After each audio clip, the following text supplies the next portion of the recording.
na ito yung ano. Yung ano ng yung sa FGs. Yung knife. Ayaman na yan, ma'am. Ayan, so balik na tayo. Ito na. Ay, may pa ako. May nakakulit pa ako. Ha? Yung username niya ay Postgres. Tapos yung password niya yung ginawa na kahapon. Okay, so ito na yung inano natin kahapon. Ay, kahapon, sorry. Pinunet ko ka ngayon. Yung training, Mia_training. So, pag pinapansin ito nasa baba ko kasi ito yung last time na training namin. Okay? Parang iyo okay lang, ma'am. Okay nyo lang po, okay lang. Pag nag-successful yung connection, okay nyo lang. So, makikita nyo na dito yung Mia.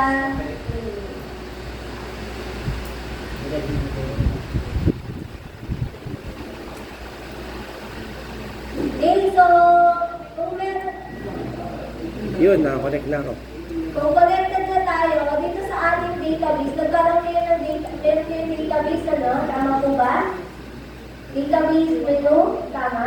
Meron kayo? Meron. Okay, so, punta tayo sa database DB Manager. Yan, DB Manager. So, Nagganito sa'yo? lalagyan Pag okay natin, mo? Username, Postgres. mag-import tayo ng POST. layer. Gres. Tapos yung password. Okay? Dito na po ba lahat? Then, i-click nyo yung PostGIS, may makikita kayong Mia Training. Hindi ko alam, ma'am, sa, yung di ba Postgres po yung nilagay nyo? Matingin nga po sa DB Manager, kung nakikita nyo. Nakikita nyo. Okay. So, dito sa ating PostGIS, i-highlight nyo yung inyong database kung saan kayo mag-import. Okay. And then, import layer. Wait lang. Ito pala, sorry. Yan. So, i-expand nyo itong layer. Yan.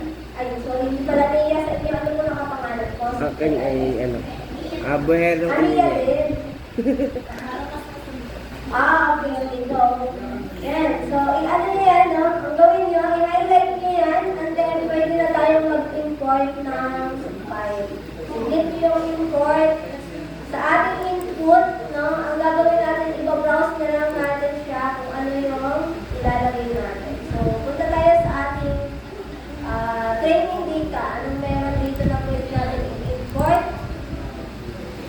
Ano yun? Yan. And then, training data. Ang lalaki. Pakitry nga po itong UTM Luzon. Mia training data. Malaki yata ito, may paano na yan. O baka ito. I-highlight niyo yung UTM. Yun po muna yung ating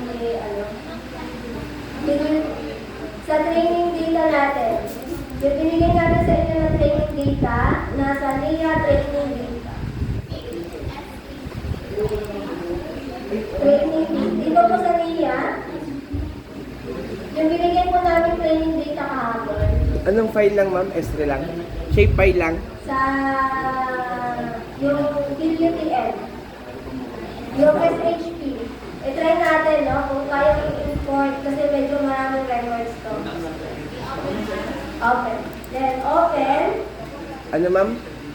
UTM. Luzon 1911. Okay. Then, yung schema niya, ilagay na lang natin siya sa public. Naalala niyo yung schema niya, meron tayong apat. Schema, title, yan. Sa public natin. Sa public. Okay. Then, click niyo.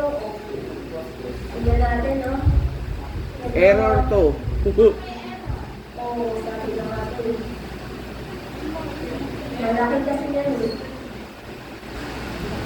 Wala.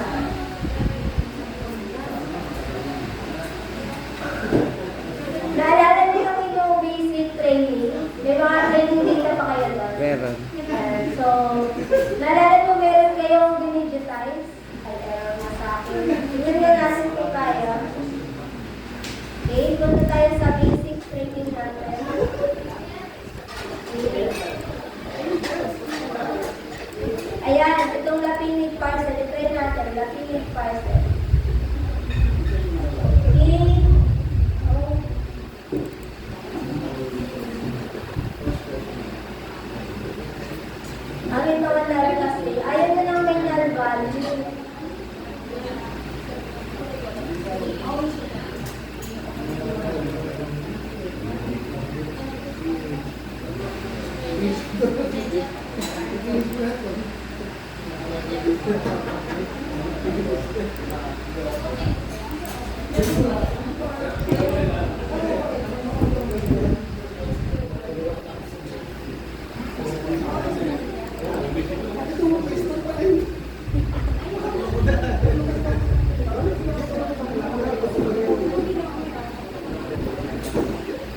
Oh my God.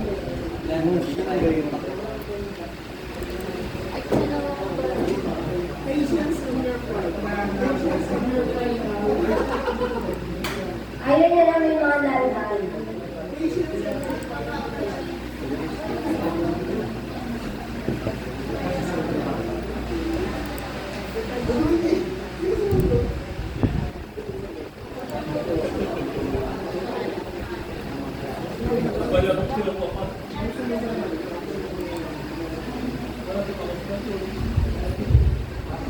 Wait lang, tingnan ko lang.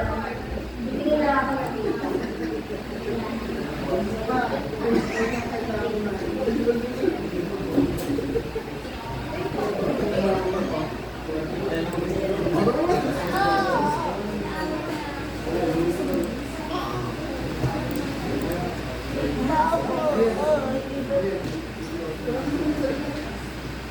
Roy.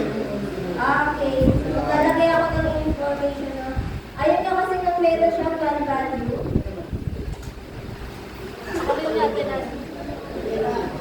At tatlo kami. Sige, mag-break po muna tayo habang nag-ayos ako ng data.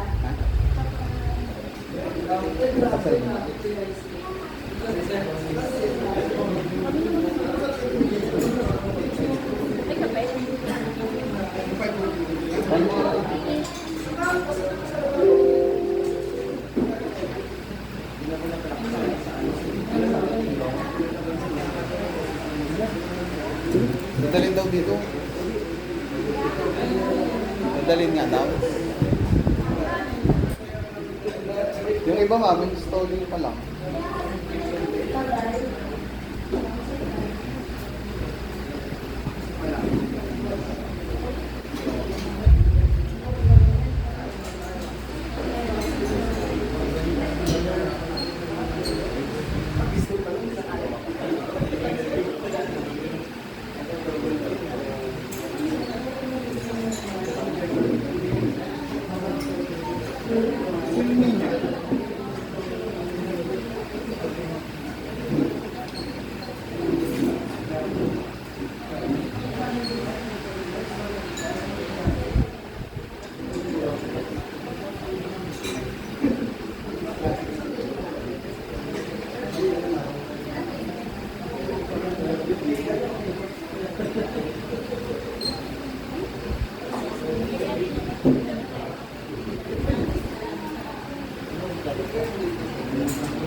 I-click mo.